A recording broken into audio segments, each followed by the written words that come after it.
They say 20 seconds in the California sunshine is too much these days. Ever since we lost the ozone layer. But that was before Sunblock 5000. Just apply a pint to your body and you're good for hours. See you by the pool.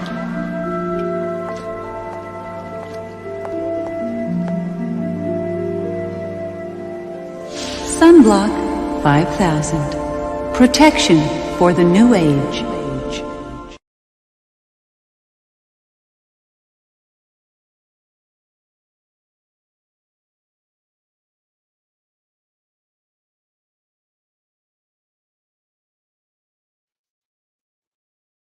How's it going, everybody? Welcome to the Iceberg Lounge.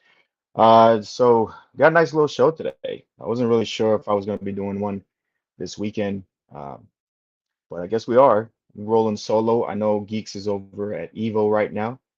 Salute to him. Hope you're having fun wherever you're at. Today we're going to be talking about like a few topics. We're also going to be talking about like some of the community things that are going on. We'll probably be talking about that as well later. Um, But yeah, I guess today is going to be a good time to talk about it. And I guess we're going to be pulling up this stream up here right now. We're going to be doing like a little slideshow, whatever. Um, there we go. Yeah. All right. So let's see. The first thing we're going to be talking about is going to be the Gal Gadot thing, man. She is slated to be returning for DCU for Wonder Woman 3. I know Geeks told me about this. He like sent me this in DMs and he was like, what do you think about this? And I think I have mixed feelings about this, man. I think there is a little bit of, tug on the hearts here because I really love Gal Gadot as Wonder Woman. I thought that she was probably like the best thing to come out of the DCU. Um, I really loved that first Wonder Woman. Uh, I thought that was great. I think that was watching it the other night, and that scene where she like crawls across the trenches, awesome. It pretty much embodied what a superhero is supposed to be. But at the other side, on the side of the coin, man, on the other side of the coin, you got this thing where like we're supposed to be doing a hard restart here, man. Like this is supposed to be a clean slate for DCU, and it's already starting to be a little bit messy. We're keeping Aquaman. I think they were trying to keep Ezra. I think Blue Beetle's fine because technically we haven't seen Blue Beetle, and Blue Beetle wasn't part of the Snyderverse actual part. So I don't know. I'm kind of torn on this. The only thing I can think of that might work, but that might not, it might backfire just the way things go, is if they use Gal Gadot to establish a newer Wonder Woman. And this is where I'll put a little spec, man. I don't spec as much as I used to, but when I do, it's on DC and it's usually on point. Me a little toot my own little horn there. But yo, check this out, man. There's this you know, are we gonna be seeing maybe a little bit of Yada Floor, or maybe we're gonna be seeing a little bit of Trinity? Now, something that kind of puts me on this route is that Trinity was introduced by Tom King. He is the writer, the creator of Trinity. And also, he also happens to be part of like one of the main writers of the DCU going forward. Like he's part of like, you know, James Gunn's little stock, you know what I mean? And so I wouldn't be surprised if we start seeing a little bit of Trinity, even though it would kind of wouldn't make sense because I mean, I don't know, because we would have a younger Batman, we'd have a younger Superman, and then we'd have an older Diana. I don't know. Like I said, things could get messy, but I could see them trying to introduce like a younger actress to kind of fill in that role of the Wonder Woman and fill in that Trinity. I don't know. I really do like Gal Gadot, but I just don't see like a way that they could put her in without getting too messy. Um, yo, what's up, geeks? Oh, you're home now, bro. I thought you'd still be out there, man. Let me know if you want me to send you a link, bro. Let me know.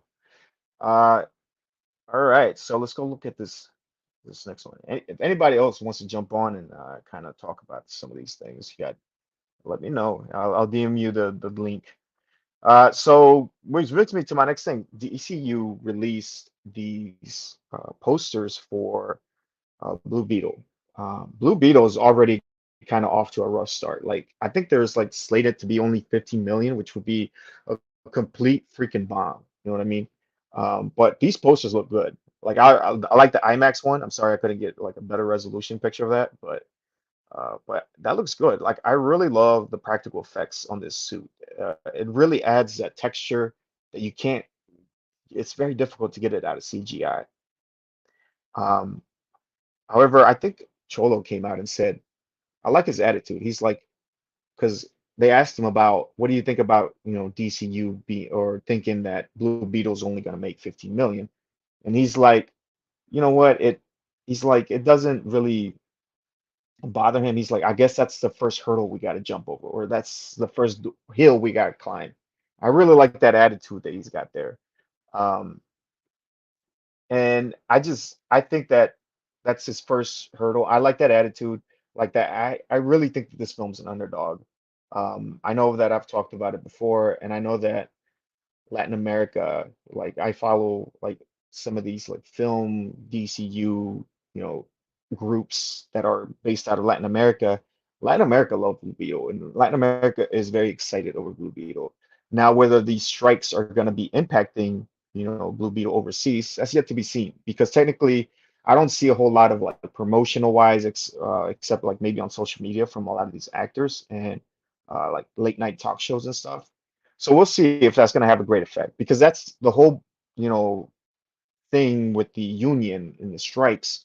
That's what's affecting Blue Beetle. That's what's kind of making them, a little bit more reserved on what's going to happen with this film.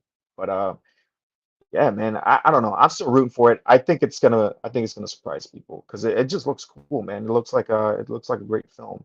Which brings me to my next point, the strikes, man. So this is Stephen Amell, and he is the actor who played the Green Arrow. Uh, he received a little bit of backlash online because people were saying that he was not supporting the unions. He came out and he said that he doesn't necessarily support striking. He believes that the striking is, what do you say, like a reductive measure, I believe, which he kind of believes that it's not the right route. What a lot of people aren't really reporting though is that what he said first. Like they'll show you the clip, but they don't show you like the beginning of the clip where he says, "I support my union," and that's literally he says, I stand with them," and he's like, "But I don't think that the striking," and people have kind of ran off with that. And I kind of agree with them. I don't think that this is right now the best time to be striking. Like I don't think that they have a lot of leverage. And I'm going to tell you why. Because a lot of the projects, especially like superhero projects, aren't doing very well. And a lot of people are very unhappy with the treatment of source materials. A lot of people are unhappy with how they're treating legacy characters, how, they're just, they don't like how things are being written. So there is no leverage. Of course, if they would have done this strike when MCU was at its height or superheroes were like a great all-time great, I think they would have a lot more leverage, but I think right now they don't have a whole lot of leverage, and that's because I think they're not doing too good. Like as far as the right people are not happy with the job that they're doing. Let me check the chat here. Geeks trying to jump in. All right, bro. Let me send you a link real quick. I'm gonna drop it in your inbox. All righty. Where you at? There you go. Bada bing, bada boom. There you go. Whenever you're ready, bro, just hop on and all right. So yeah. So here's a reason why I don't think the strikes are gonna work. There's been a lot of news with The Witcher, right? And this came out there was a interview of one of the executive producers, and this was a Polish interview, but somehow it's been translated and it's made its way back. Where the pretty much what he's saying is they had to dumb down the story. He's pretty much saying that they had to dumb down the Polish stories in order to fit the American audience. And I think that's kind of insulting, bro. Like that's kind of insulting, man, because you're pretty much not giving your audience the credit that they deserve. And you can kind of feel like they were trying to dumb it down, trying to gear it towards like a younger Gen Z audience, and I don't mean this in a derogatory form, but like the TikTok, era, or the TikTok, you know, generation where attention spans change, right? You have like Reels or like TikTok, whatever they call them over there, and it's basically a few seconds of content, and then you consume the next one and the next one, and it's just 30 to 60 seconds of content. And you can kind of tell that they were trying to do that approach with this season. I don't know if you guys watched the season, but they were trying to do Game of Thrones, but like it was like express chess, they were just moving pieces and hitting the timer, where you had like this very quick interactions between characters, like one on this side, one on that side, and it just didn't work. Like it was too messy. They didn't let the scenes breathe. You could tell that they were trying to make it into a Game of Thrones thing, but they weren't letting it build, bro. It was not. They weren't letting it build.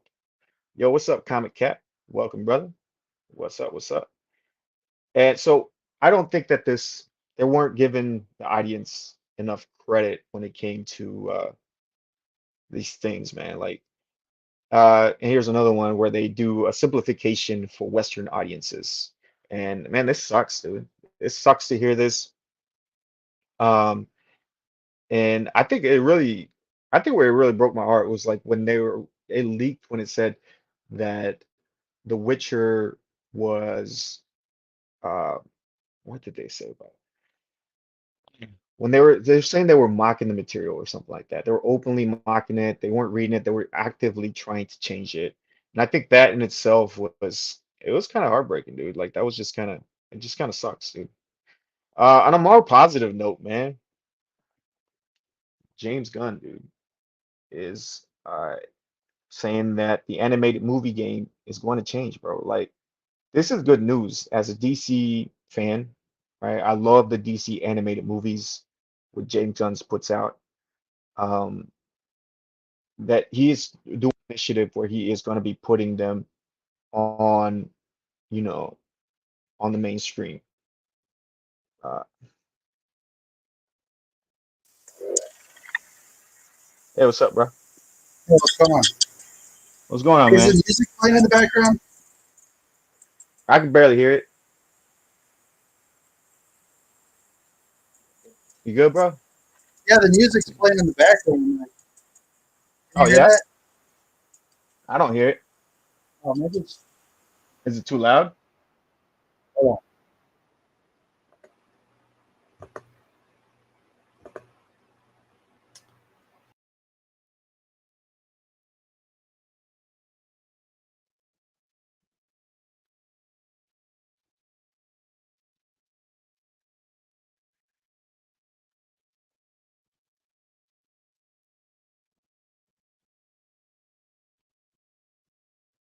Hmm.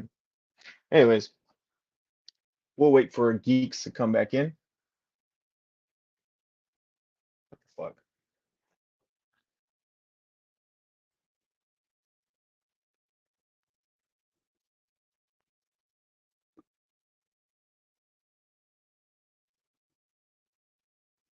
Anyways, I think for James Gunn's, he is promising an animated movie promise, right? Where he's saying that these animated movies are going to be making their way more into the theatrical releases, which I think it's a very good initiative that we are going to be seeing this because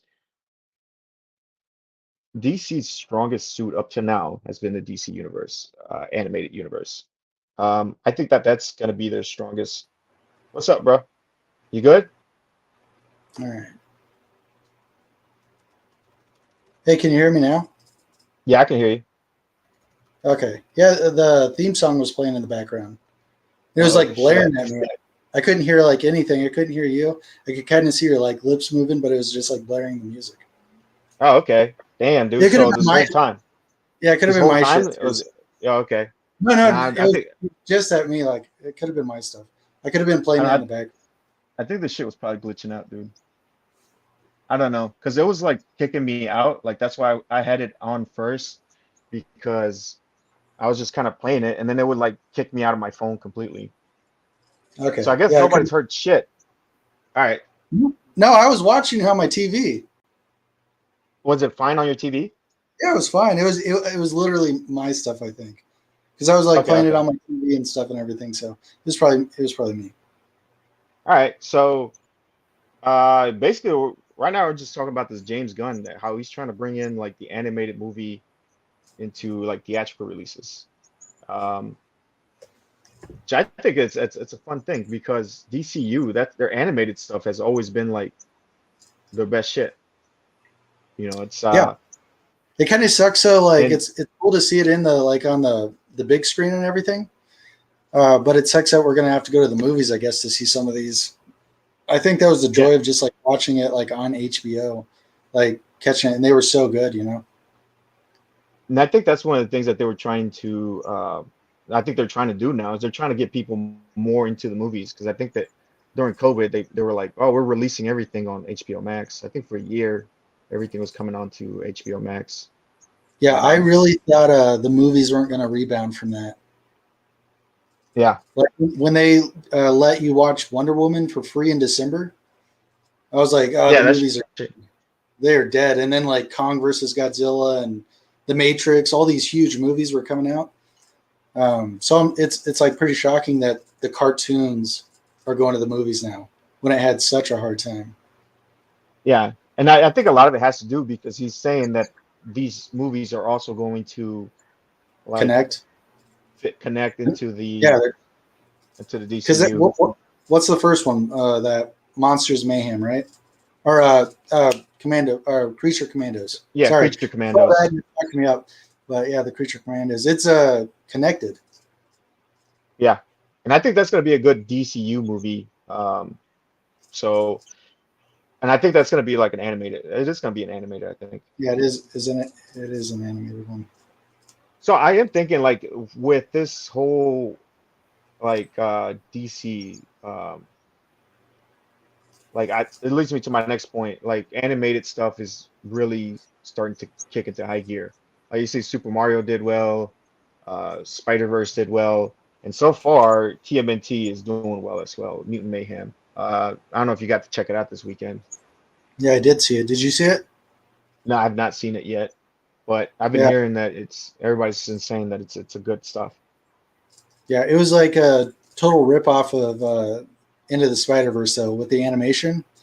Oh, really? But cool. Yeah, yeah. It was like super like that glitchy artwork. Yeah. I don't know, like the animation. It was pretty cool though. Like there was a something in it that happened that I was like, ah, that sucks.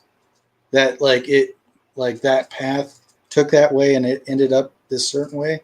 I don't want to say it because it's like just came out. Um, Okay. but yeah, and like this graph right here, it shows that it's getting like a 95%. It said Yeah. the first titles I think got a 40% or 39%. Um, and I would still say the first Turtles is better than this. Okay. Okay. But it's always good, like when you start seeing these scores like kind of match up a little bit. Yeah, I never Mm. trust the critic score though. I don't either. Like it's sometimes it's like really high and then the audience score is like really low, or sometimes it's like the audience score is high and Yeah, then yeah. you know That the movies that I like usually the audience score is really high, the critic score is really low. And I yeah, feel like those guys get paid to like watch movies, and they watch movies of like all sorts of shit that they don't like a Ninja Turtles movie or whatever, you know. Like they yeah, obviously like it. So it's just unfair, to take their criticism. I'd rather take the opinion of somebody that actually likes the Turtles. So if the audience score does good, I kind of feel like that's a better bar. okay. So yeah, I agree. I think I would probably take it more from someone who enjoys the franchise for a long time and instead of someone who's like kind of like ah shit, I got to get this review out, you know. Yeah, well, But yeah, like that Blue Beetle that you were talking about, like how you think it's going yeah, to do really good, and like the critics are saying it's going to do shitty. yeah, I bet you it's going to do really good too. Like I think even if the critics say it's shitty, I bet fans are going to love it. And that's what's going to matter for the growth of the film. Because if Yeah. fans love it, then it's just going to keep going and going and going. And It looks so badass. yeah, I like the aesthetics of that. Yeah. And that. So let's talk a little gaming. I know you were at Evo, bro. I know that. What Yeah. is that, like a fighting? That's like more fighting centric, isn't it? Yeah, it's I guess it's the biggest fighting tournament in the country or the world or whatever they say. Like I think they said the world, but I don't know if that's a fact. But Yeah. it was pretty fucking awesome. You know who we sort of saw there but didn't see there? Was Ed Boon. He was there. He was in the audience. He was sitting in the chairs not too far from us. Oh I'm shit. sure you know who Ed Boon is, right? He's the creator of Mortal Kombat. Okay. Yeah. So Yeah. That's why it rang a bell. yeah, it's kind of like the Brad Pitt of video games, and the creator of no, seriously, like, and then the creator of Tekken and Killer Instinct was there. They were just walking around, but it wasn't like it was really popular, but like not so much for the celebrity aspect. Sorry, Okay. there you go. No, you're fine, dude. You're fine. So there's this video. They released new gameplay for RoboCop Rogue City. So I don't know if anybody's watching. Like, dude, I'm a huge fucking RoboCop fan. And the graphics, like the storyline looks a little thin, and some of like the graphics animation, because I think this is a smaller studio that's making it. They look a little wonky, but the environment looks good, and I don't give a shit. Like, I just want to be fucking RoboCop. I want to be a tank and just like run around shooting people, throwing people into the walls, and shooting people in the balls and stuff like that. Like, I just want to be RoboCop, and I think this is going to be something that's fun. So there is something there. If people want to check that out, which leads me to this. What's cool about this is the original actors coming back to play this. Oh, Peter Waller. Yeah. Yeah, Whaler. So I got this photo right here, dude. Like this. When I saw him in Cleveland. Oh shit, Let me blow this up, dude. that's awesome. Yeah, so that's me and the woman, and then Dr. Peter Whaler.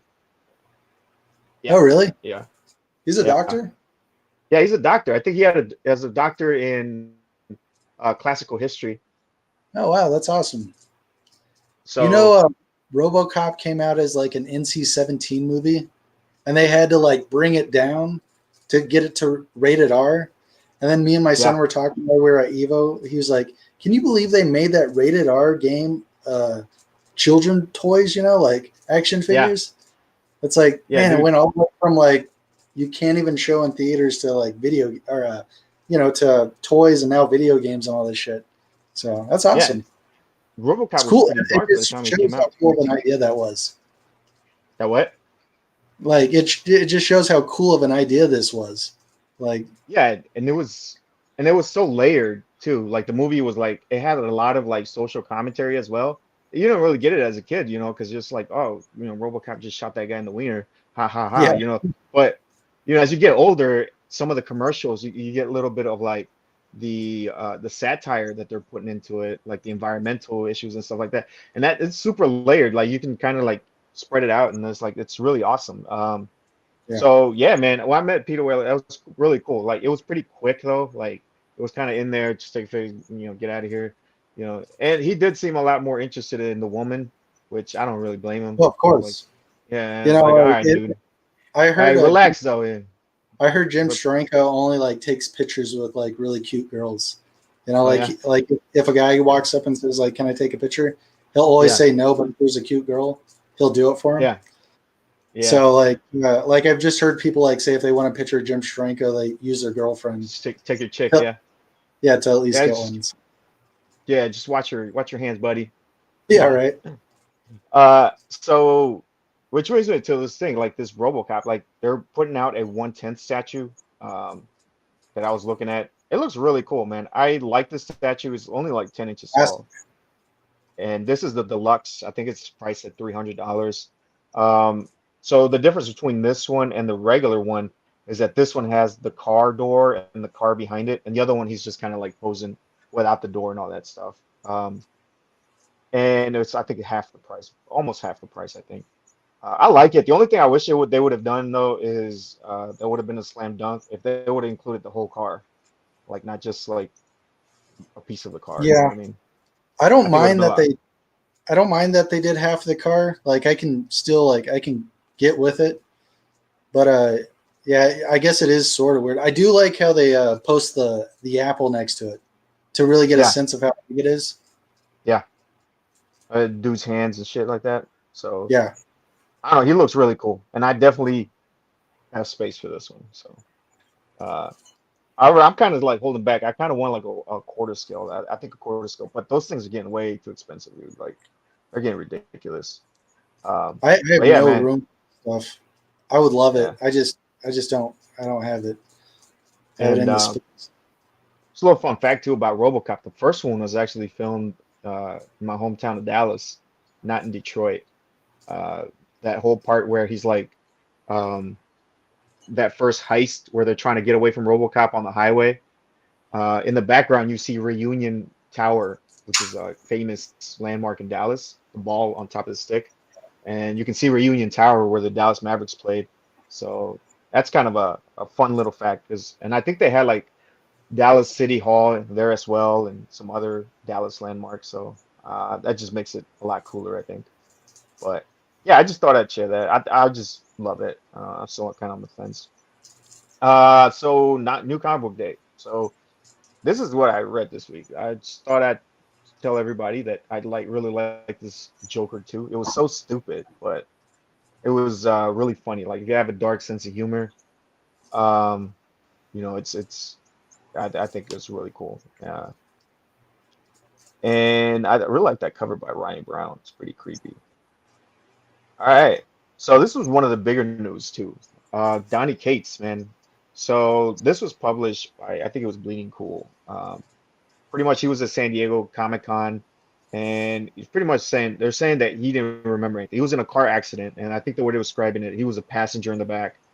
When he drove up there, I think there was a they ran into a truck and he's got his face messed up and everything. And uh, you That's know, what he looked like at San Diego Comic Con. He had bruises and shit.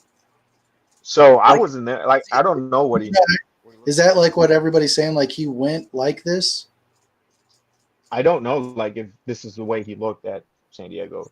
Like I don't know. Like this was a He photo must released by him. because of this. Like This was a he. photo released by him. I know some people probably said that there were stitches and stuff like that. There were like staples present or whatever. Um, but that's I feel like this is just one of those things where it's like, you get it. Like Donny Cates is like he goes missing, he comes back or whatever, and I, this is one of those things like separating the artist from the art and stuff. It's kind of like, I think it's really cool that he shared this with the photograph and everything, but I feel like he didn't have to. You know what I mean? Yeah, I Um, always think it's weird. Like whenever you try to connect with somebody you have no idea who they are, like this, mm, and then like you hear something shitty or something weird, and you're still trying to connect. Like I'm yeah, really into like Pantera, and then like I would hear people say like the singer's kind of a dickhead or yeah. whatever, and say like weird shit like he's racist. And I think they were saying that because I'm like brown, and I'd be like, dude, I don't know who he is. Yeah. Like I just like the art. I like what he's producing. Like I don't want to dive too deep into this. So like No, yeah, I love him, but yeah. And like like I sucks if said, like he. he doesn't. What's that? I said it just sucks if he's like having this hard of a time. Like because I read a bunch of other stuff like he went missing because he was getting a divorce or something, Yeah. And and like that he was battling alcohol and then like whatever this is yeah. like So yeah, like you don't like really know. Like I think a lot of the times, like dude, like he has the right to like not say anything. Like I think the fact that he's releasing these photographs and just telling us like, hey, I was in a car wreck. I feel like that's more than enough. You know what I mean? Like, all right, we take it yeah at face value. All right, dude, when we get in another comic book, you know what I mean? yeah Um, yeah exactly yeah, and it's like because I will testify to this though, because the only thing I have is interactions with him. He was at Motor City Comic Con in 2021, and then he was there this year again. The first time I met him, dude was a freaking complete rock star, bro. Like he had a huge line of like people waiting to get his shit signed, and then I think he was wearing like a leather jacket and shit, and then he was like, Yeah, yeah.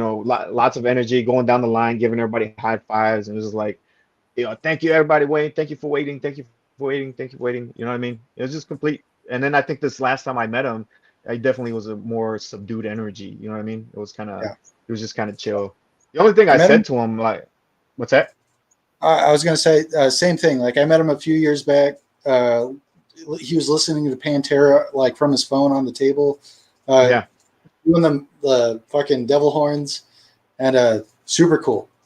yeah, yeah. Literally the best guy ever. And But yeah, anyway, you can just what's that? I was gonna say, go on. But yeah, it's definitely a different energy now that you kind of. The only thing I told them was, hey man, you should come over to the dark side and do some shit for DC, bro. Maybe that's what he needs, a little change of scenery. Bring Stegman with him too. Like that'd be dope. I would love to Uh, see Johnny Cates on Swamp Thing, bro. Like, you know who he would be really good at? Lobo, oh hell yeah, I think so too. like motorcycle riding, like jean, like a jacket kind of look. Like chains all over. He'd be awesome at Lobo. Yeah, that's his style. Like he has like kind of like an edge to his characters. It's like gritty metal I agree. stuff. Trying to think like other characters that would. I mean, I think Etrigan the Demon Solos miniseries. I think he would probably.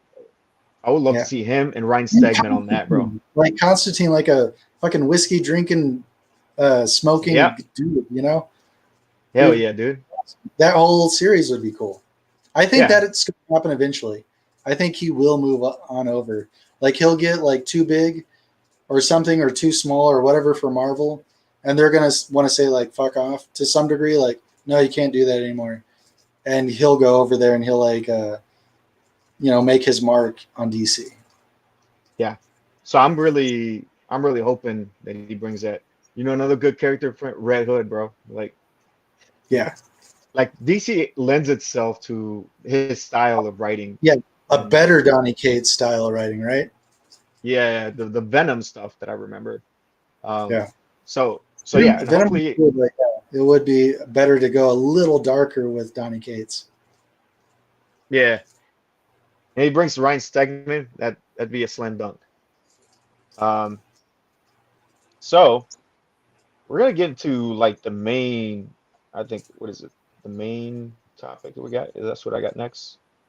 All right. So yeah, there is like a bit of like controversy going on, like with old collectors and sellers. Like there seems to be like a divide within like comic book community, and I think a lot of it's kind of like frustration that people feel. I say this like collectors and sellers, but I think that's a very basic way of like dividing things. But I do think that there is um, a certain thing that kind of divides collectors and sellers. I can't really, I mean, I'm not going to get too deep into that saying, but there is a definitely difference on attitudes and how people approach their collections, whether it's kind of like, well, this is my collection of art and memories or, you know, nostalgia or whatever. And then I got a few boxes over here of shit that I want to sell, as opposed to like seeing everything, most of it as like stock or inventory, and then having like a few little bit of a PC on the side or whatever. So I'm not gonna get into it, but just for that sake, I'm gonna get in. Just wanted to establish that. Um, but I don't know if you probably heard about. I don't know. I haven't talked to you about this, but I don't know if you heard about like the whole Bryce Comics thing that blew up, I where he, I watched a video of Biggie Shack talking about it. And he was talking yeah, about the mystery boxes and like all this shit.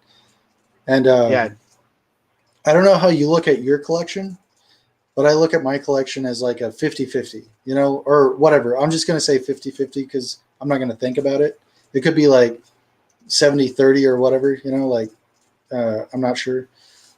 But I always look at it like as stuff that I remember my past and I want to keep and I love it and I don't want to sell it and I'll pay over for it, to things that I could sell. So okay, like I don't mind either way of thinking, but like I think what you're gonna go through with this mystery box is like he was selling something that's brand new that was supposedly rare, the Spider-Man book, right? yeah. There's a Gabriel Yeah, Delato. I would be mad at that, Like that one, I would be like, that sucks.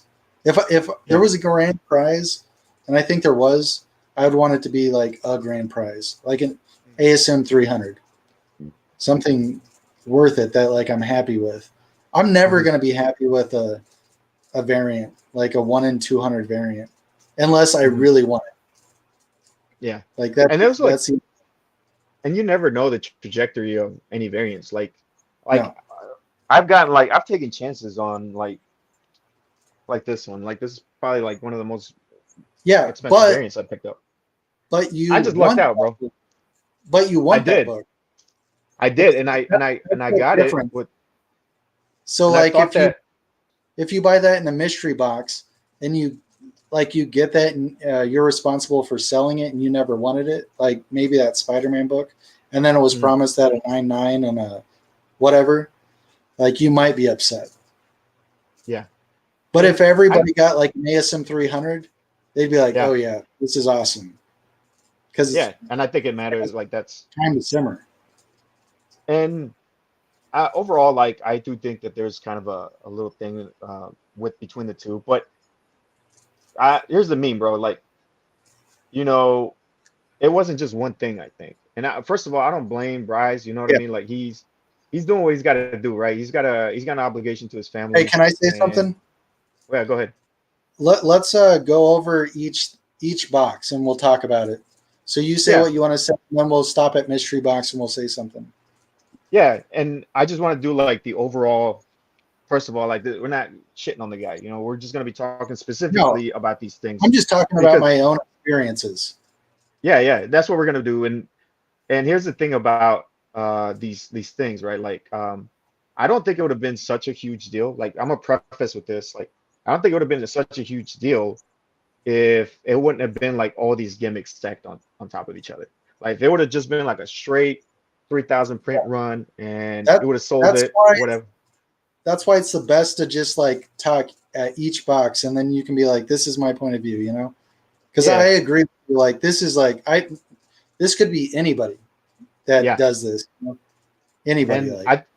And I think what ignited probably like the backlash is that people feel frustrated. I think with a lot of these gimmicks and a lot of these things. You know, like I said, like when I first heard about this. You know, I'm just hearing, oh, it's artificial scarcity. There's 9.9s involved. There's mystery boxes. There's stuff being destroyed.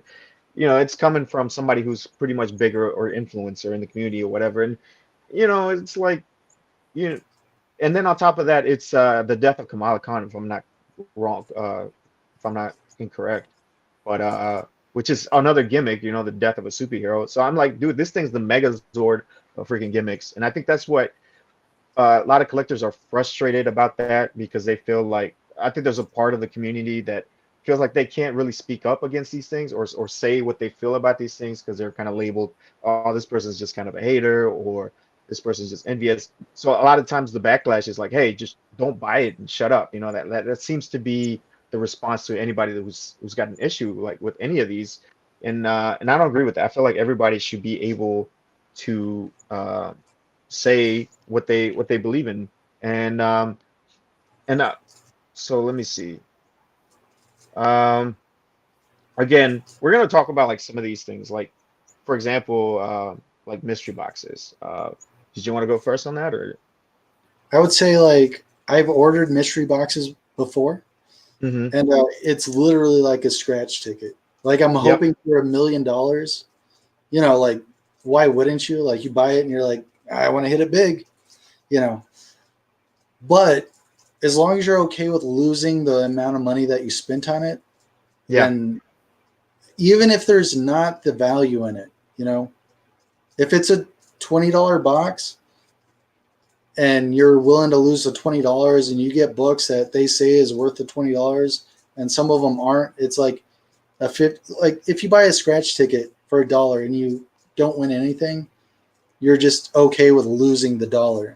So if you spend $20 on a mystery box, because it costs to like ship and all this shit, and you're not okay with losing the $20, that's like your fault. You know what I'm saying? And I like, think that is, if you can get past that, then you can enjoy the product. Yeah. And sometimes if it's just, I bought mystery boxes, and I don't think I've ever got anything huge. I may have got what I've spent or less. And even if I got what I spent and it's nothing I want, then like that sucks too. So like it's all for fun. It's got to be all for fun, and that's it. So you can't complain about it, in my Yeah. eyes. So I think with mystery boxes too, I think that's I agree with you there. Like I'm saying, like you're pretty much going in knowing you're at a huge disadvantage. Like the numbers are not in your favor. I think with the mystery boxes, you're basically saying, here's my money. Maybe I get lucky, maybe I don't. And I think with but I think one thing that people are like a group of collectors are kind of upset about too is that mystery boxes, I think, used to be more like pre key collector days. They used to be more of a community oriented thing. Like we all know that this is a good way to like move a bunch of books quickly. You know what I mean? Just a bunch of books, random books you got, throw them in there, put the bait up or whatever, and for a grand prize. And I think it used to be more of a community thing where people were just like, oh, hey, I'm trying to save up for a grail. I'm trying to get this and that. Here's my mystery boxes. And then he's like, you'll get a mixed match of like keys. Like you would get like there was like mystery boxes that would be like keys, slabs, but you would get genuine keys, like Yeah. or whatever. But I feel like now mystery boxes are more geared towards like variants. Like most of them are just packed with variants and prizes, and that's pretty much your value, your variants. A lot of them are just kind of stale ones too that haven't probably been out for a few months. I tried to do a mystery box one time, and like the route I took to like sell the books was to say like, so I can't remember what I put the price at, but say like, say it's $50. Okay. I think it was $100, but I can't remember. So say it's $50. So $50, like I sell it to you and I try to put $100 in, Yeah. That way, at least like, if you feel like you didn't get what you wanted, it's like, well, I got more than I paid for or whatever. Instead of putting like a Hulk 181 where like everybody gets really shitty books. Yeah. And then one person gets the banger of a book. Yeah. And I did that before. Fucking 84 did mystery boxes. And he would show like all the books, and then they would all be good boxes. Nobody got like, I guess, a banger of a box because they were all banger of a boxes, kind of, So you spent 80, I think it was $84 because 84. Yeah. And, everybody got their money's worth, and it didn't matter what it was. It was just like they were all good boxes. But I have seen somebody get a grand prize. D got a grand prize. He won a Hulk 181 7.0. Yeah. From that Spider-Man booth, and I bought like 3 of those fucking things.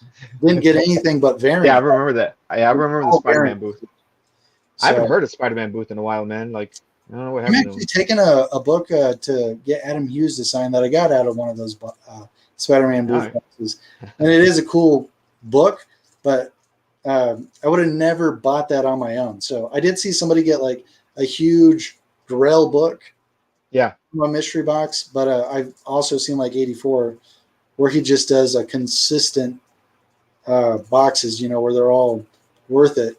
So you're gonna get stuff you like, and I like that.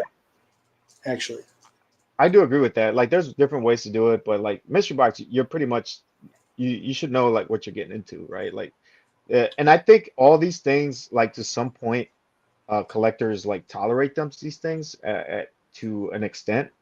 I think the big thing is like these things were stacking up on each other, right? Like this was thing like I said, like it's the freaking Megazord of gimmicks, and I think another one's kind of we'll go to.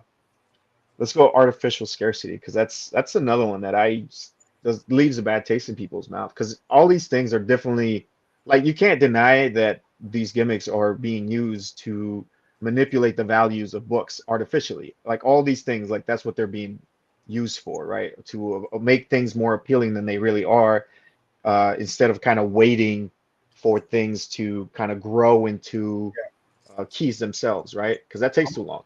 I'll say like exactly what you're saying, but like age creates that problem, Like you can't say that about a book that came out in 2004 and say it's scarce and you're never going to find it, because there's a possibility that somebody bought a box of them and is keeping them in a storage unit.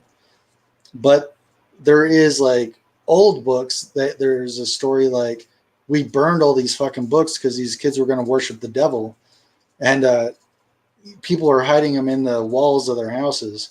Yeah. That's a scarcity, like that's what you're looking for. Like if you're looking for that shit, but I wouldn't say collect like that. But if you're looking, then that's what you do. And there's like what you were saying, where they were like burning books. The Catholic Church was like burning EC horror books. Like that was also like, it's a cultural thing as well. Like it was a cultural significance that that make these things scarce. It wasn't just like, hey, CGC, burn the shit out of these books. You know what I mean? Like I think that's where people like it's a natural disaster to like have it be that bad. To like where like Marvel had that thing where they couldn't sell books or whatever, and they were slicing off the top of the logos in the 60s. Yeah. Like, and you'll find a bunch of books slabbed with the top 2-3 inches cut off. Ripped off. Yep. Yeah, or ripped off, and they send them back or whatever. Like that's because they weren't selling or whatever. Those books were getting burned in like the middle of a city. It's like and those are scarce. You can't even get a partial of it. Like whatever's left is left. And I think there's like with modern things too, is that people are actually destroying them on purpose to make value. And I think that this is the way to. Are you talking about nowadays? Huh? Are you talking about like nowadays people are doing that? Yeah, nowadays people are deliberately destroying parts of the run. Yeah, I've never heard that. And I think it's because that's part of this controversy. Like he sent them to CGC, and then CGC supposedly destroyed a bunch of copies. They picked out the best ones and then they destroyed. I mean, I don't really agree with CGC getting into the business of creating scarcity, but I think that this is a big, like, some issue that some people have, like, oh, you're destroying copies or whatever. But it's just that artificial scarcity. It feels artificial. It doesn't feel organic. It doesn't feel like collectible. And it says Spec Collectors rarity has been part of the card market and comic book market. And like I said, a lot of it has to do with like front loading the value on a book. And I know this thing gets a little bit like, this might get a little abstract and everything, but basically you're front loading all the value on your book. Same thing with ratios, is that you're front loading that value. So you're basically, what you're selling now is like something that's already at the highest price it's going to be 90% of the time. Sometimes they'll blow up afterwards in the secondary market, but a lot of times it's already at the highest because you're consolidating all the possible value of the entire run into 1 or 2 books. And I think that's it makes books more expensive right out the gate. Now, I will say that there is a good thing about ratios, and that's there used to be things where, like, I remember you used to go to the LCS, and if there was like a hot key or something, that shit would be gone right off the on the rack. They'll be all gone. But now, ever since they've everything has a ratio now, you'll see that if something's kind of a key, you'll see the ratio go first. And then you'll have a nice big stack on the, if you're reading the book or whatever. But I think that's another thing that frustrates collectors and people that read the books, because before you could put like Batman or Venom and throw that shit on your pull list, and you would get a hot book every once in a while. You'd be like, oh man, like this is, that would be your reward for having a pull list. And then that book would literally pay for your entire, run that you would be paying for. And I think that's another thing that collectors are kind of frustrated with, is that lack of value that they're getting in the secondary market. Like it's being consolidated right out of the gate, so that everything afterwards is kind of like when you buy a car. It just depreciates most of the time. Sometimes if it's got controversy like this, then they'll catch some heat afterwards or something. But it's got to have like special circumstances in order for it to do. There'll always be collectors that go after rarity, no matter how it's absorbed. And I agree with that. I do agree with that. Like, we're not saying like this is kind of like stuff that people. I'm just talking shit, so I have no idea what. Like, I don't care Uh, how it feels. I'm just shooting the shit. yeah. And there's like people that will go after rarity, and that's just how it works, right? That's just how it works. With it doesn't make it not a gimmick. You know what I mean? Manufactured scarcity is you're basically taking scarcity and you're manufacturing it. Um, instead of growing the demand. You know what I mean? You're you're not, I don't know. You're cutting the supply instead of growing the demand. Um, so another, let's see, and that's fine. Like there's the people that do like it, because then that takes them out of it. So people who want to read the book off the rack can still get a copy. Another one's like the influencer retailer exclusive. I think people are kind of worn out on that. It's just kind of, I think people are just getting too spread thin. Like I think there's more attention on retailing exclusives nowadays where it's kind of a cover. But I think what that creates is more a conversation around covers instead of a conversation within, what's actually happening within the book. I don't know, you got any thoughts on that or anything? No, I would say like I think Comic Tom had a lot more influence back 3 years ago or 4 years ago whenever he first started doing Spec stuff, or Jim Yeah, Man stuff, and I think everybody is gotten tired of like relying on that kind of thing. I think I, everybody's I like more willing to spend money on what they want, what they like now, or it seems like the people that I hang out with, because yeah, like I definitely fell into that. I was like, oh wow, I should probably buy whatever, because like it was, you could find it for like $1 or $10 or whatever back then, and then and resell it. But like now, I'm just like I'd just rather focus on what I wanted to in yeah, the first place. and I think a lot of that's like I think what I don't know, like I started collecting like around 2017, and it was definitely like different back then because I really saw like the difference that the Key Collector app did. Like the Key Collector app pretty much put speculation like on freaking steroids. Everything was a Yeah, lot faster. Uh, and I think that before, like if you wanted to learn your keys, uh, I would watch videos. Like I would yeah, watch people's hauls 100% for sure. and and I think that created community because then you would have, Hmm. there's no one that knew everything. You're like you got your Marvel guy, you got your DC guys, you got your group of like, Venom symbiote guys, and you got your group of like, Batman guys or whatever. So if you wanted to learn about those certain characters, you would seek these people out in the community, and it created that transfer of information. But I think Key Collector app pretty much, and I'm not saying good or bad, but the fact is it really took that wind out of haul videos and kind of learning and exchange of information within the community, which is I think something that spec collector or collectors are kind of missing, is that sense of community that was once there through that exchange of information.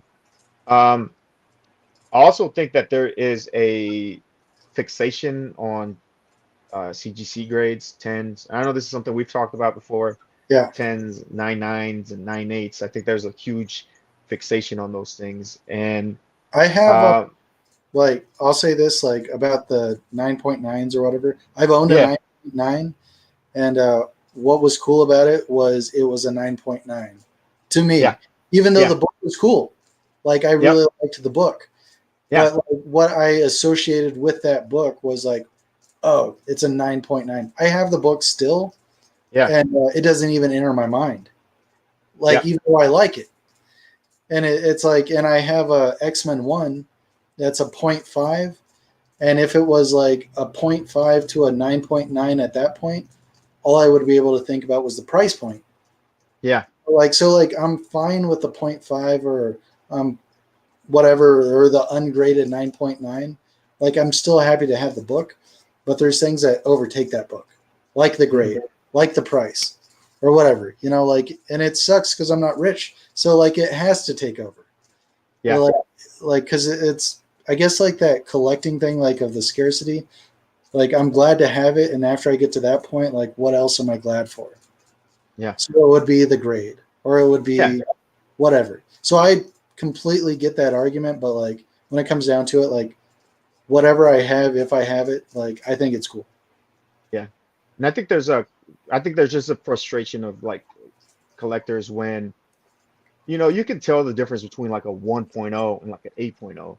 But then when you start getting between the 9.6s, the 9.8s, the 9.9s, and 10.0, like CGC, I don't know if they've released their process. I've never seen like them release a process of how they grade these things, but it can be very different. Like you can always see like that kind of disparity between Yeah. these grades, and you always see that the price doesn't really match up. So a lot of times it's just that sticker or that grade that can really explode the value of a book, which in a way, again, it takes away the value of that artistic value of the book, You know, the what you cultural really value. out of the Yep, book, right? You yep. know, The memories, all that stuff. It kind of erodes that away. And I'm not saying it's good or bad. I mean, it's just saying like it's just the way the market is right now, and it depends on things like this to kind of keep it afloat, which is kind of where we're at right now. I think Um, the process is they give it to 3 different graders, and each grader grades it, and then they do the whatever the middle ground is. You know, like the base. Like so, if yeah, one does a whatever 9.9, and one does a 9.8, and the other one does a 9.8, then they go with the 9.8. yeah, Like it's just like okay, like it's probably more of a 9.8. And I yeah. do like another thing, like I want to say about the grades, that like it doesn't bother me, but it does a little bit. Like, and it's so weird. Is I love collecting sketch covers, and I Hmm. like how CBCS does an art grade where it just says art, and CGC will do like a grading system Yeah, about the book. You know, when it can completely change from a watercolor. You know, like if they're like wetting that fucking cover up and getting it all soggy and shit, or like manhandling it. yeah, It comes back like I have a few that's came back like a 9.0 or 9.2, which yeah. it shouldn't even matter about that. It's all about what's on the cover, and Right. so that kind of sucks too. Like so, the grade really like dictates a And lot of how people think of the book. yeah, and I think like I myself don't grade everything necessarily to get that 9.8. I feel like there's a good business opportunity for anybody out there who'd be like Yeah, willing to find a way to make a case with the same dimensions as the CGC, because that's one of the problems is that collectors get into is that especially like I use the J channel system, and so everything's kind of measured out to the dimensions of a slab. So I wouldn't grade everything. Like if I could just get variants and just like, oh man, this is a great variant. I want to display this. If somebody could come up with a case that was, priced competitively, I think I would definitely go for something like that, where I could probably put my own label into it or something like that. So uh, that would definitely be something that I feel like collectors would go for. yeah. Um, Bobby said he just picked up 2 sketch covers today. Hell yeah. Were you like at a con, Bobby? Like, did you go to uh at a con or something? So yeah, the CGC, like again, these I'll, things are just things that I save some of my broken, like whenever I crack open slabs, I'll save them yeah, just to frame them, like, and then I'll put them in a bag and board, and then kind of like get them stuck to the edges of yeah. the slab, and then I can kind of like display them. I It's like cracked a weak version of it, but yeah. I cracked that the one I sent you for Adam Hughes, the JSA classified the Power Girl. I The just one where smashed, she is flying backwards. yeah, with the plane underneath. Yeah, So yeah, I just smashed the shit out of that. I just like smacked it on one of the tables and it just cracked open, and so I can't reuse it. But that's a good idea, bro. Like I gotta get with you to see I how you get them out. screwdriver. Yeah, Screwdriver. crack that All shit. right. Yeah, because I'm just a fucking ape over here, just like slamming shit, on the table. But yeah, man, I would definitely go for like a kind of display. Bobby, nice, bro. Like, who'd you get him from, bro? I'm kind of curious now. And the last one on there, which I don't think is hugely controversial, I think it would be like Virgin variants. Um, I think those, I kind of actually like Virgin variants, especially when they do Virgin variants that are uh, they make those the ratio, and then they have a regular trade dress that's just the same thing.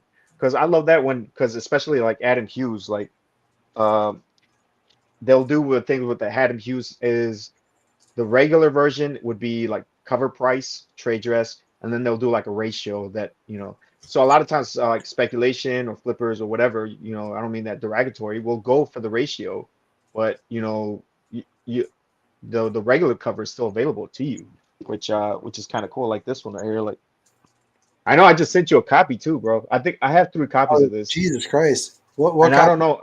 What grade is that one? 9.8. You know what's crazy? Like I talked all that shit about 9.8s. I have a 9.4 Carnage and a 9.8 Carnage, and I had to buy the 9.8 because of the grade. You know, like I had to do it. Yeah, like I'm saying, like I'm not above it, bro. But I'm I just know, saying, me like, neither. I'm just that's why I say I'm just talking shit. I'm not yeah. above it either. Do the same shit. So And I don't know how I ended up with these 3 copies. I think this one I ended up because it was so cheap. Like right now, like variants, 9.8s or whatever are getting smacked on the secondary market. Not the new ones, but the older ones that have come out. You're getting killed, bro. Like you can do like a lot of like lowballing and shit, bro, and it's going down just because there's so much of it. I mean, there might be books that are certainly variant, but you can always find a variant that you like that's pretty common. And I like the way that Adam Hughes does it. Like I think the book is only worth like $3, like not yeah, CGC cased. And so you're starting to see a lot of that where you get a lot of variants inside of a CGC case, and they're only going for like whatever the person paid for it to get it yeah, graded, sometimes less. that's kind of cool. So Like it sucks for them, but like it's cool that they're willing to, I guess, get rid of it. I feel like that's so a shop thing to do, or somebody that is pumping them out that can get rid of them for $35 or whatever. You know? yeah, and I don't like I know there's the whole business model is just kind of getting things Yeah. graded and stuff like that. And I know there was like a recent controversy for that too. Like I don't know if you heard about the Top Shots shit, No. uh, where like people were like pre-ordering books from this company and they were never getting them. And that's just another risk. You're pre-ordering 9.8s or whatever, and then I feel like people it just did. weren't getting Somebody those. was in one of our chats was saying that. Can't remember. Uh, I might have seen on a Biggie stream or something where they were talking about it. Oh, maybe that was it. Yeah, I saw it on somebody's. And so yeah, like that's another It's so risk, crazy slash. that somebody would do that. Like, but like, people get so comfortable with like who they think they know, Yeah, and then they fuck around and like, if you lose something that you're not willing to lose, then it really sucks. Like any money sucks. Like $10, But like back to the mystery boxes. Like, don't give more than what you need, like that you can afford to, or don't spend more than you can afford to. Like, I just it's so weird. Like the older that you get, like you hear like old people or whatever, like those like back whenever I was 16, like there was like 80-year-olds that would spend all day on QVC. They hmm just buy shit, yeah, because they had no idea, and then they're like, "Fuck, I don't know what happened." It's like this type of shit, like you get influenced by all this stuff that if you're not into, you shouldn't purchase. I agree, like 100%. Like I think that's definitely like the golden rule. Like, it, if you're gonna Right for take gambling, this and then yes. you just make sure you love it. You know what I mean? Because that's the thing too. Like even when you had to like going back to the whole thing where having a pull list, right? You were paying $4 for a book, right? Every month or $3 or whatever. And then if that thing turned out to be $20 book, it's fucking sweet, bro. Like that's awesome. But Yes, then if it turned into $1 or 50-cent book, it's like, all right, whatever. Looks like that I agree. sucks. And then but now with the ratios, those stakes, that's because that's what it is. Stakes. The stakes are That's why, going higher. like, if there was fucking like 10 different copies of Hulk 181, like there was a newsstand, a fucking shiny cover, fucking like whatever, virgin variant of Hulk 181, I wouldn't own that book because I wouldn't want to have the shittier version of that book. You know what I'm saying? Yeah. Like I like how it's just you own that book, or you own amazing, like I guess ASM 300, like they had that's whenever it started to be like newsstand versus whatever direct, like once it gets to that shit, it's like it's no fun to me. Yeah. And Like I think unless you're a real collector and you just want, like, I love Wolverine, I'm gonna get every both single one, versions. yeah. Yeah. But other than that, like, no need to like go broke over it for sure. And I agree with that. Like I actually like the reprints, like some of them, just because like I do this with my reprints. I got the Lobo in the case, and Yeah. then Hold on. we just had the No, so yeah, I just got this Lobo, and then I put the facsimile in the back. yeah. Look, So if I do want to flip through it, that's what I do. It's see, I do too. I love the reprints.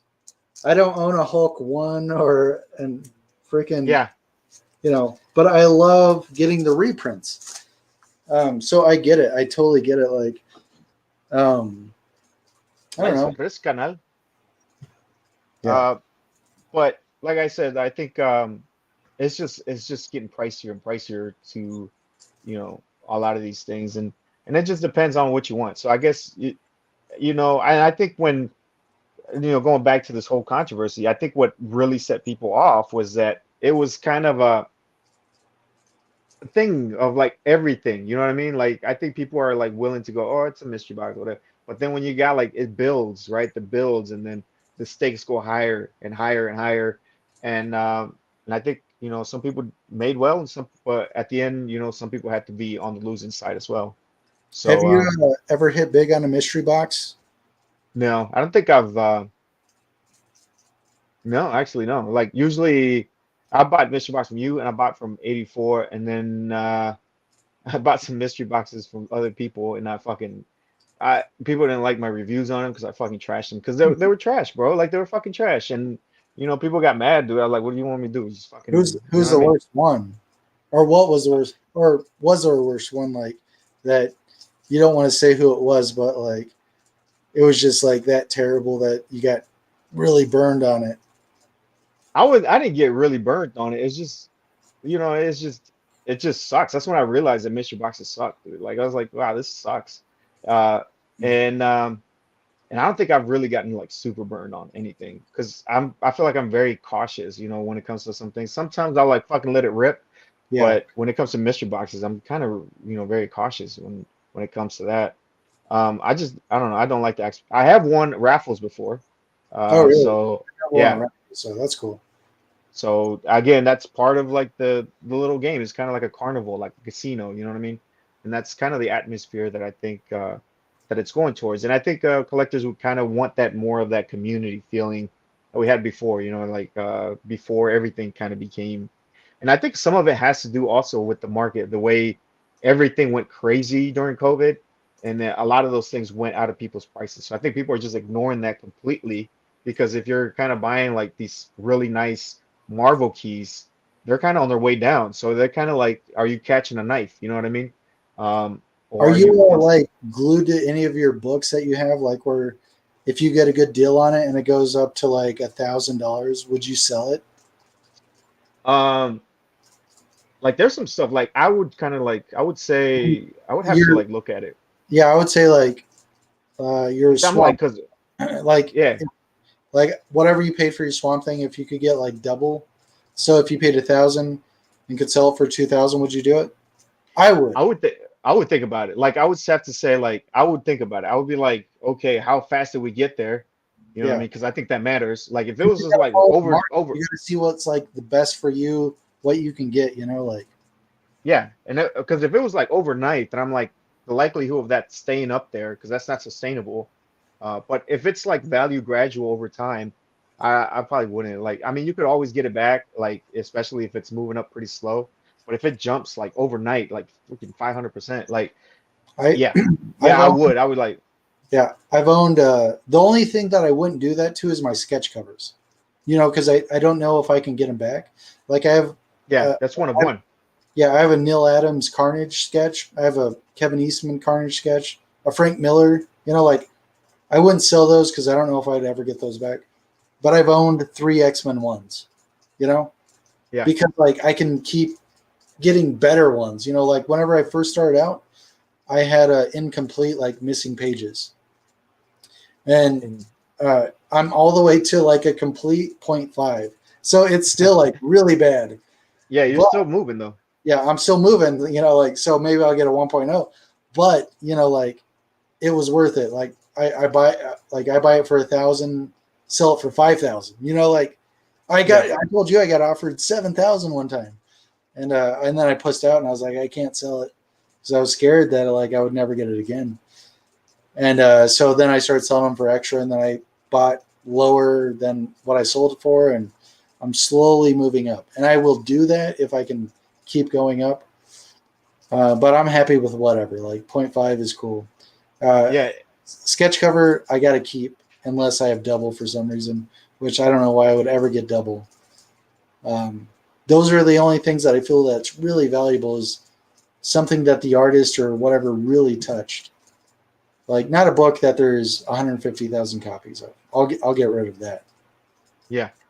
And like I said, like I've learned that lesson. Like I've learned it. Like one book I wish I would have gotten rid of was 361, ASM 361, because that thing was ridiculous like 2 years ago. I'm glad I waited 2 years because I got a 9.8 probably for cheaper than you got whatever you got. Like Yeah, I got 9.6. I was like, man, I'm happy. Like I feel like I got a great deal on this. Like, do I really need to get rid of this? I don't know. I should have just dumped that shit though, because I did get rid of like all my modern like. What got did the rid of Miles 9.6 and get up to? I think it was at one point like a 9.6s were like touching 1,000. Oh my god, that's crazy! I bought my 9.8 for I think 350. Like yeah. See, I was still it tanked. I still got tanked. I still got my 9.6 for like 170 or something. So I still think I was still good. Like, and I was like, I got my 9.4 for $15. Like that's crazy. Shit. During COVID, like I was buying books like crazy, and like I got first Black Manta for $20 or $30. I got like fucking Giant Size X-Men for $250, and Punisher for $250, and Ghost Rider for $250. Like it was crazy. Like everybody was dumping everything, and so I think these ebbs and flows go. They do. But like so all that stuff will go up. So Spec Collector said he sold 2 AF-15s for double profit back in 2001. You think I regret that now? Like, bro, that's You're that's always also another thing too. as time goes by. Always. What's that? You're always gonna regret stuff when more time goes by. So like if you buy a house for $10,000, you sell it for $30,000, and then 10 years later it's worth 60, you're gonna be like, I wish I would have kept it. Yeah. It's always gonna happen. Like you just got to get rid of it when it feels good for you. Yeah. I agree, because that's what I try to tell myself too. Because I sold my UF4, and I might have sold it a little bit early. Like it had. I told you to sell that. Remember? Yeah, and I did sell it, but I did sell it a little bit early. I sold mine too. I sold both of mine, and it kept going up. Yeah. But did you see, like, I was watching the Hot 10 list, like it popped up on my fucking to watch list or recommended. Yeah. And it said like Ultimate Fallout 4 was worth $4,000 or some shit like 3 years ago. Now it's down to 1,500 or some shit like that. It just happens. Like me and you sold ours. I feel like they were like, I bought mine for 30, I sold it for 300 kind of thing. I was like, I made a lot of money. Now I'm going to buy art, or I'm going to buy whatever I'm going to buy. So it just good with whatever you do. Yeah, and that's why I keep reminding myself, like, I did well for what I did, because I remember I found that at a shop somewhere in Texas, and I gave the guy like $30.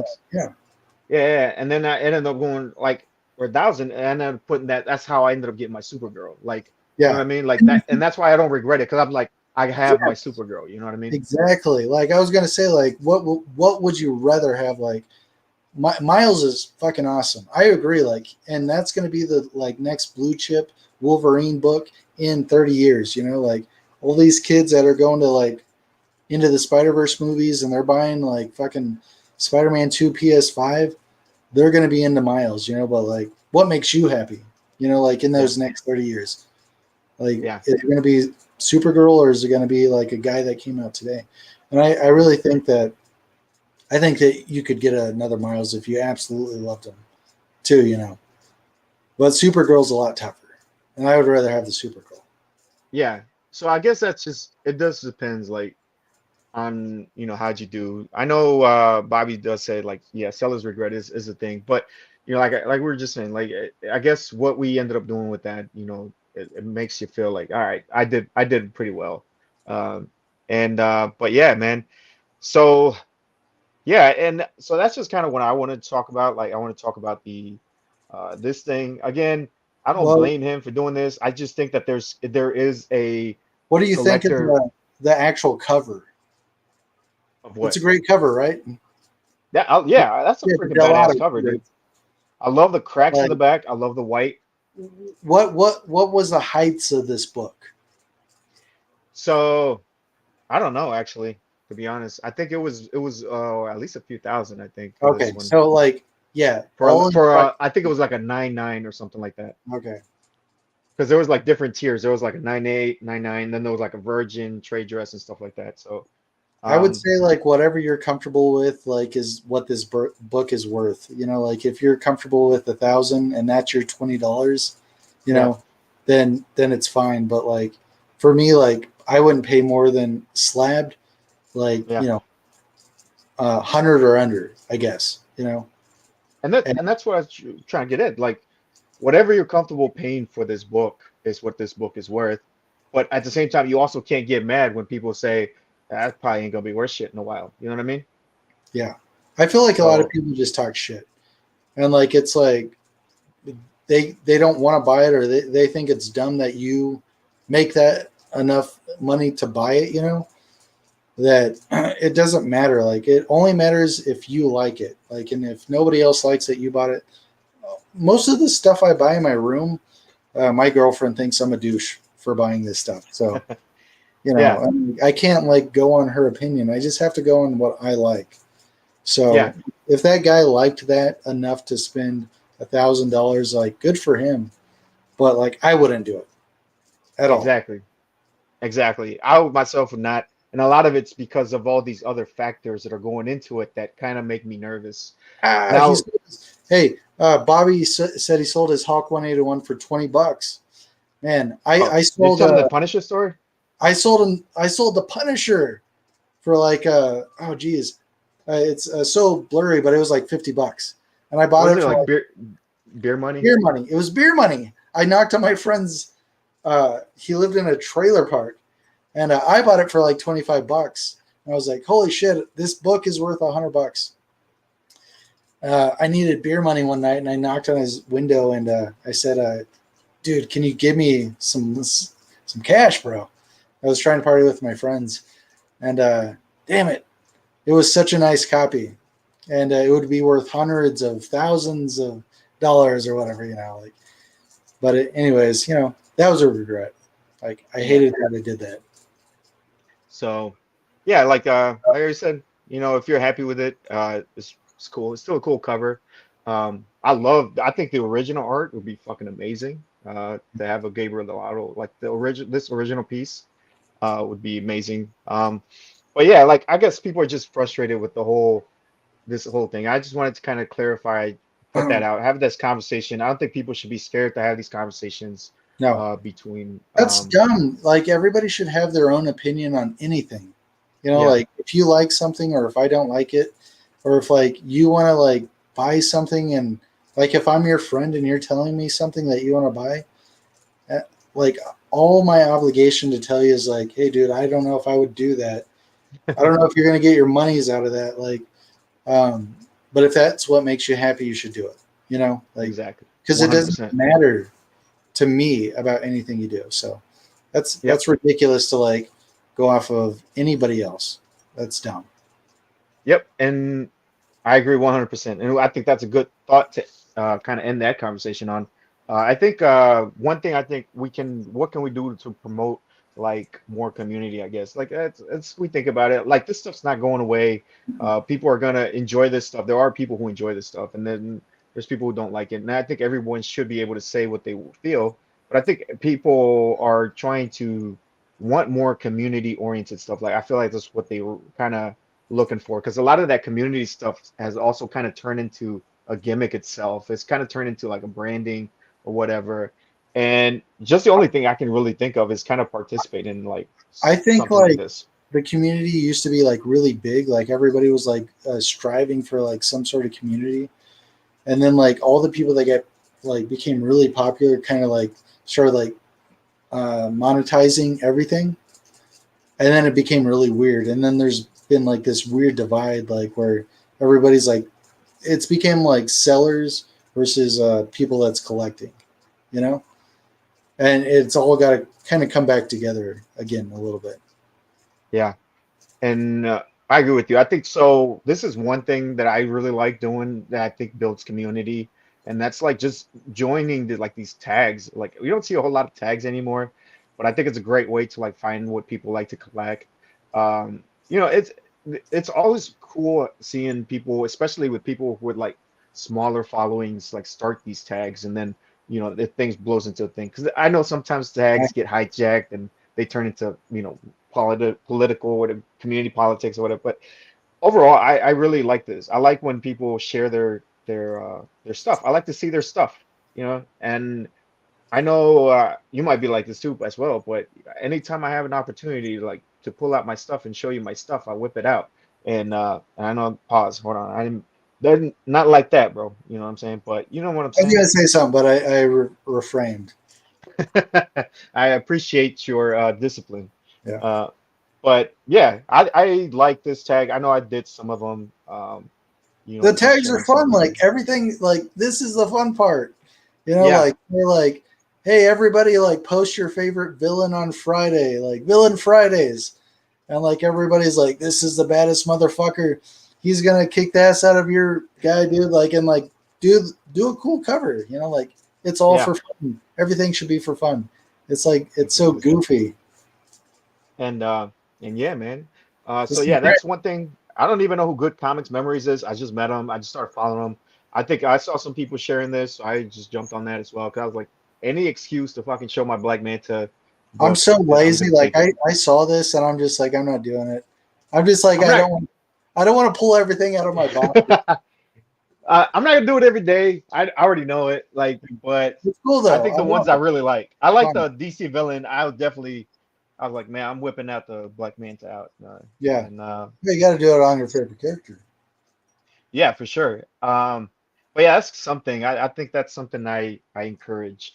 And other than that, I don't really have much else to say. I think long story short, I think everyone has different opinions, and everyone should be allowed to voice their opinions without, consequences or getting blackballed or Did this guy canceled or get like whatever. totally shit on for this? So yeah, I think there was some people that were like shitting on him, and then there was Did, other people that were like saying, he did nothing wrong. So did I mean, they're I know Biggie said like as long as the GPs went out, it's cool. Like, did all the GPs go out? Did everybody post the GPs? I don't even know what the GP was. I don't even know who won. It was But like I supposed said, to be Amazing Fantasy and fucking shit like that. oh no shit. Yeah. That's a big GP. I don't know. I haven't heard of anybody like saying that they got it or anything. So, Yeah. um, but it's just people are allowed to express their opinions and they're allowed to say, hey, these books aren't such a good idea, But at the same time, if you really like them, then just know that you might be taking a really bad risk. You know what I mean? And so that's it. That's all I got. You got anything else for the good of the order? No, no, no.